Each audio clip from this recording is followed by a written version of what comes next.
하나님께서 날 사랑하실 이유가 없다. 그럼에도 날 사랑하신 하나님의 그 사랑. 오늘의 이야기는 나에게 너무나 큰 울림을 준 이야기를 하고자 한다.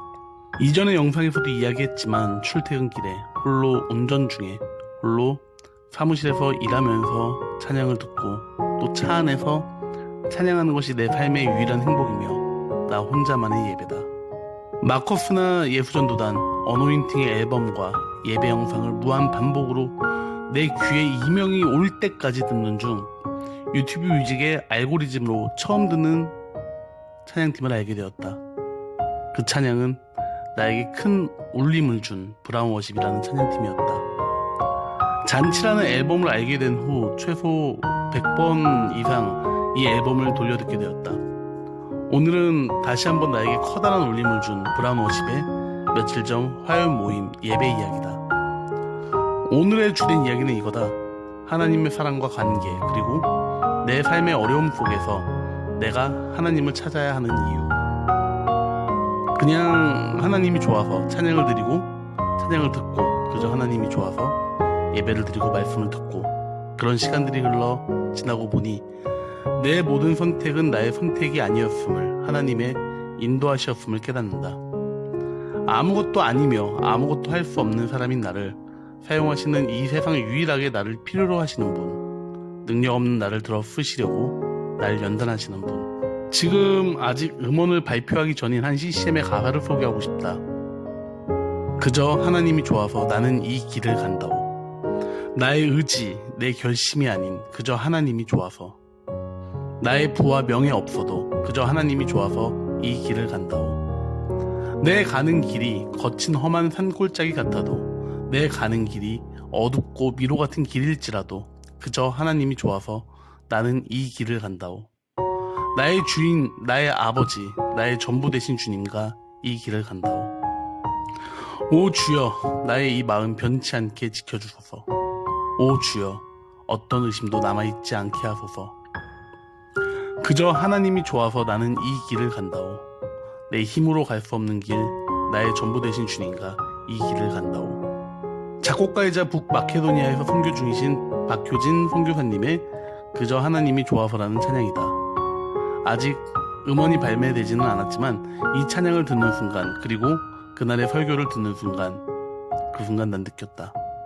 내가 안정적인 회사를 퇴사하는 그날, 사업을 시작한 그날, 그날부터 그 모든 선택과 그 길들이 나의 선택이 아닌 하나님의 인도였음을 알게 되었다.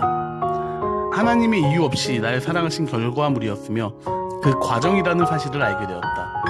하나님 나라의 관계를 형성할 때 이 이유 없음이 너무나 중요하다는 것을 알게 되었다. 나의 어떤 모습을 보고 어떤 형상을 보고 하나님이 나를 사랑하셨을까?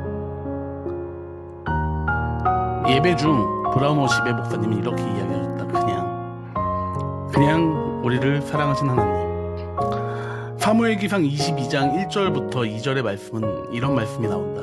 다윗은 거기서 떠나 아둘람 굴 속으로 몸을 피하였다. 그러자 형들과 온 집안이 그 소식을 듣고 그곳에서 내려가 그에게 이르렀다. 그들 뿐만이 아니라 압제를 받는 사람들과 빛에 시달리는 사람들과 원통하고 억울한 일을 당한 사람들도 모두 다윗의 주변으로 몰려들었다.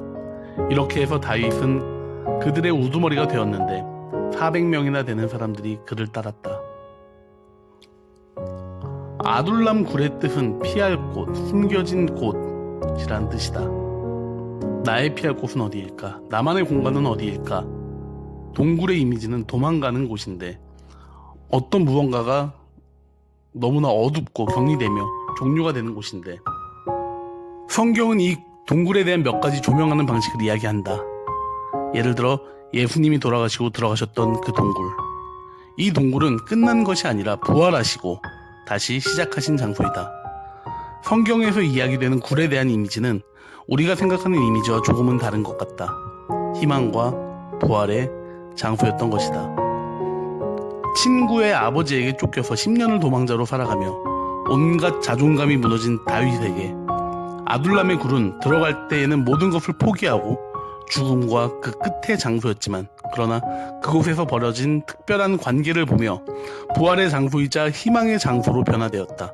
그곳에서 다윗과 함께 사회적으로 실패한 400명의 특별한 자들과 특별한 공동체를 만들었다. 그것이 서로의 생에 새로운 의미를 발견할 수 있게 해주었다. 서로가 가졌던 비참함이 가졌던 연결고리로 내가 누군가를 만날 때 좋은 관계를 맺기 위해서 그 이유와 어떤 목적을 부여하지 않을 때 서로의 있는 그대로 서로 상호간에 보여줄 수 있다면 새로운 가능성을 기대할 수 있지 않을까. 나처럼 엄청난 가면을 쓰고 살아가는 사람이 그럴 수 있을까? 내 바닥을 드러내도 괜찮을 때 새로운 가능성을 찾아낼 수 있을까? 목사님은 헤아림과 공감, 연민, 이해, 이것이 우리가 꿈꾸는 삶의 방식이라고 이야기한다. 내 상처를 숨기고 피하는 것이 아니라 서로가 드러내고 공감의 매개체로 볼 수 있는 커다란 마음의 눈이 필요하다고 이야기한다. 그 기간들을 지나며 용기를 얻고 희망을 얻어 그 시절에 쓴 다윗의 시편 중 한 구절이 있다. 주님의 한결같은 그 사랑 너무 높아서 하늘에 이르고 주님의 진실하심이 구름에까지 닿습니다. 주님은 하늘 높이 높임을 받으시고 주님의 영광은 온 땅 위에 펼쳐지게 됩니다. 내 영혼을 확정하고 확정되어 싸우니 내 영혼의 눈을 열어주옵소서. 하나님, 주님, 제 삶 가운데 지금 동굴에 들어온 마음이 가득합니다. 모든 것을 포기하고 싶고 쓰러지려 할 때 지금 제 믿음의 눈을 들어 주님을 바라보게 하소서. 하나님, 저는 제 마음을 확실히 정했습니다. 저의 삶이 살아나는 체험을 허락하여 주옵소서.